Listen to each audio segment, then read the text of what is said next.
Hey there, nature lovers! Today I'm diving into the fascinating world of the common sunflower. Scientific name?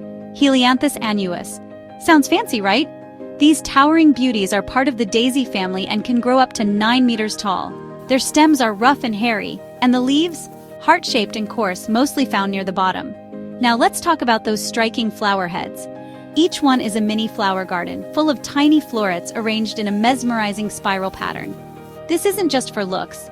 It's a masterclass in efficient seed packing, thanks to the golden angle of 137.5 degrees. Have you heard about heliotropism? Sunflowers actually follow the sun when they're young, but once they mature, they face east permanently.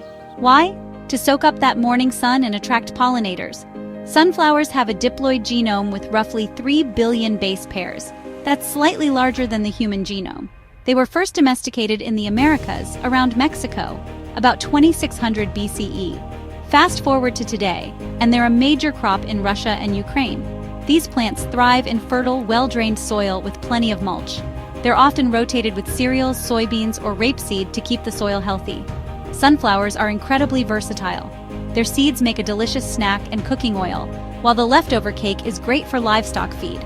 They're even used in phytoremediation to clean up heavy metals from the soil. Talk about multi-talented. Beyond their practical uses, sunflowers hold deep symbolism. They're the national flower of Ukraine, the state flower of Kansas, and a powerful symbol of unity and hope.